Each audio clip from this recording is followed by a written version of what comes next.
And Pelicans, shall we? Westbrook and the Thunder taking on the Pelicans. Hopefully they can get a win. Carmelo Anthony, though, we're taking it midway through the third quarter. Misses the three. No bueno. Air ball. Westbrook goes up for the putback. Cousins blocks it and comes up with the ball. But, yeah, take a look at that. Is there some acting there, or did he really elbow Westbrook hard in the ear? He's calling flop. He's like, no, but because he is DeMarcus Cousins, no one's going to believe him. Russ is going to sit there for a minute and play it. I don't know, guys. They said it was a flagrant 2, and so you know what that means. If it's a flagrant 2 and your name is Cousins, or just a flagrant 2 in general, you're out. So I can't call it. He's gone. Bye-bye. No mas. Meanwhile, Anthony Davis would step up without Cousins. Fourth quarter, Pelicans up 4. Now Pelicans up 1.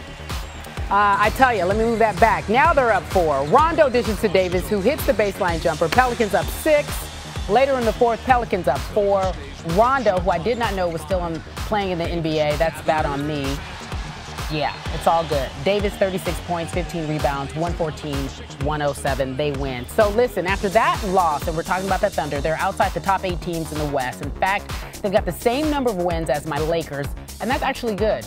That's a good nugget. Which is what the experts were not expecting entering this season. I do expect to have someone explain this all to me. Our Thunder reporter, Royce Young, who has covered the team, has so much to say. You know what? You've been there since 2008, and I thought with this new big three right off the top that they would be amazing, and they would have some communication problems off the top, but they would gel. How would you describe this team right now at 7-9?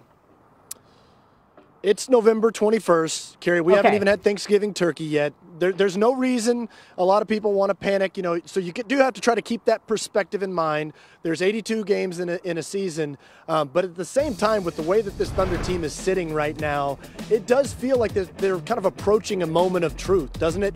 And, after their 2 recent losses in San Antonio and New Orleans, I was told by somebody close to the team that it's just they're confused. Right now they're a little bit baffled as to why they're having these issues. They're building big leads in games and then watching them just slip away as the game tightens up on them. But as they have the Golden State Warriors, the defending champions, rolling into town with that former player that they used to have and all the energy and emotion that will come with that, it does feel like that this is kind of that game where the Thunder are going to go one direction or the other. And all their losses that they've had, they've been close games.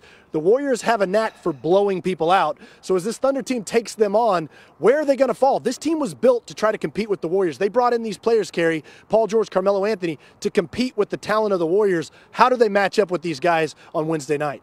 And you say that former player, should we say his name? It's KD, right? That's who we're talking about? KD against his former team. Let's remind people what happened on February 11th when KD went back to OKC.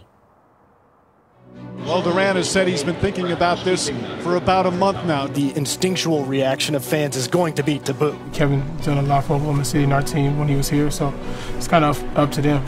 Starting at forward, 6'9" from Texas, number 35, Kevin Durant. How long will they be able to hold it up every time he touches? His first shot. It won't matter. They're going to continue to move. Up top to Durant, fakes the 3, now drives and lays it in. Boy, the fans here at the Peak remember that. Some of the boos have lost its luster a little bit as the game has gone on and Golden State has pulled away.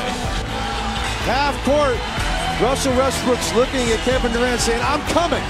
And Kevin Durant says, so what? Well, I still think there's a ways to go before we're going to see that reconciliation that many are hoping for. I'm here for the pettiness. I'm coming. So what? I'm coming. So what? Like, I love it. Okay, so meanwhile, talk to me about what's the feeling with Durant returning now. I think they've chilled, right? They like him. They've forgiven him. It's all good?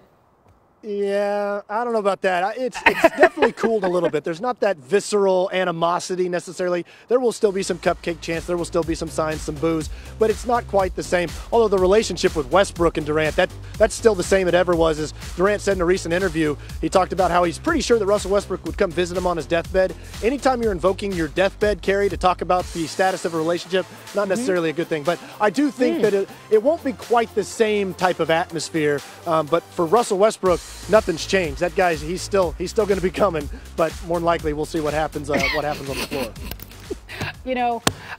Always good television. Royce Young, thank you so much for joining us here on SportsCenter Coast to Coast.